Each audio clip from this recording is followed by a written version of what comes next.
इस बात में किसी को कोई संशय नहीं कि कोरोना वायरस का अस्तित्व चीन के वुहान की ही एक लैब से हुआ था।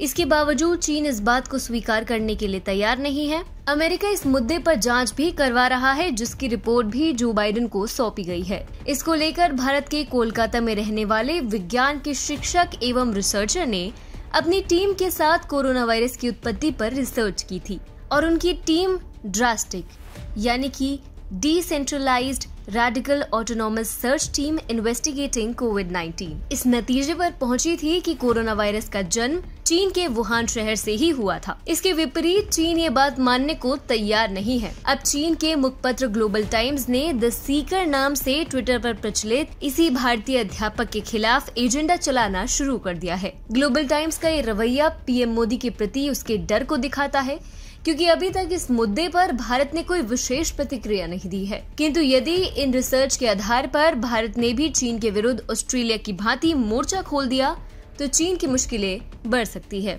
TFI पर आपका स्वागत है और मैं दीक्षा नेगी आपको बताने जा रही हूँ कैसे पीएम मोदी के डर के कारण अब चीन का मुखपत्र ग्लोबल टाइम्स भारत के ही एक विज्ञान के शिक्षक एवं रिसर्चर पर सवाल खड़े कर रहा है और उनके खिलाफ प्रोपेगेंडा चला रहा है। कोरोना वायरस की उत्पत्ति में चीन आए दिन खुद का बचाव करता रहता है।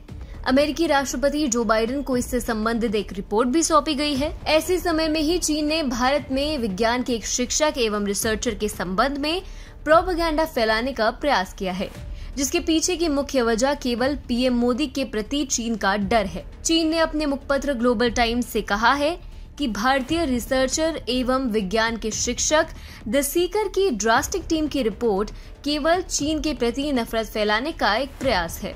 ग्लोबल टाइम्स की मांग है कि अमेरिका की संबंध में रिपोर्ट आने के बाद द सीकर की रिपोर्ट को अवैध घोषित किया जाए। ग्लोबल टाइम्स ने द सीकर को अवैध दुष्प्रचार फैलाने वाला बताया है। चीनी मुखपत्र का कहना है कि ये टीम केवल ऑनलाइन साजिश फैलाने का काम ही करती है। CCP के मुखपत्र ने लिखा, ड्रास्टिक सदस्य लगातार वुहान लैब लीक सिद्धांत के बारे में साजिश के तहत झूठी खबरें फैला रहे हैं और निष्पक्ष वैज्ञानिक पदों पर रहने वाले वैज्ञानिकों के खिलाफ ऑनलाइन माध्यम से हमले कर रहे हैं। इस साजिश के तहत ड्रास्टिक पर व्यापक रूप से सवाल उठाए गए हैं। स्पष्ट है कि ग्लोबल टाइम्स इस मुद्दे पर द सीकर को बदनाम करने का प्रयास कर रहा है, जो अपने आप में ही हास्यास्पद है। द सीकर ने इस मुद्दे पर अपने रिसर्च कौशल का प्रयोग किया था। उन्होंने ही अपनी रिसर्च के आधार पर बताया था कि कैसे कोरोना वायरस के पीछे मुख्य भूमिका रैट G3 वायरस की थी।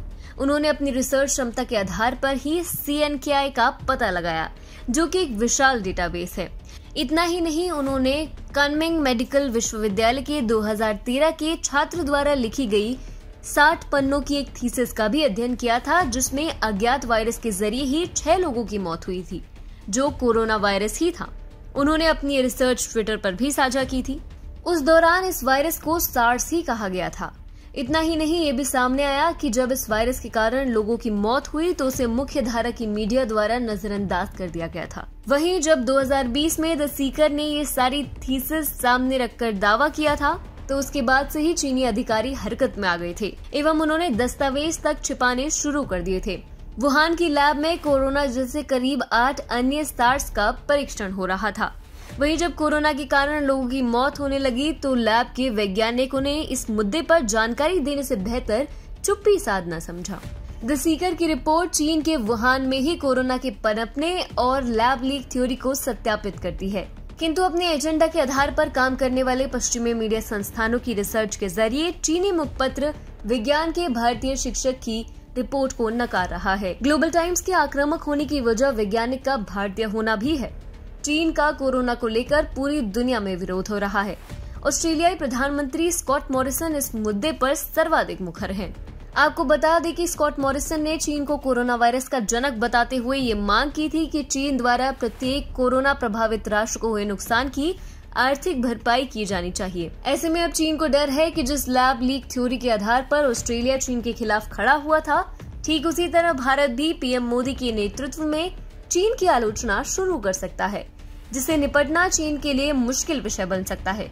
यही कारण है कि चीनी मुखपत्र ग्लोबल टाइम्स भारतीय पीएम मोदी से भयभीत होकर भारतीय वरिष्ठ शिक्षक एवं उनकी टीम के वुहान में कोरोना उत्पत्ति के दावों को नकार रहा है।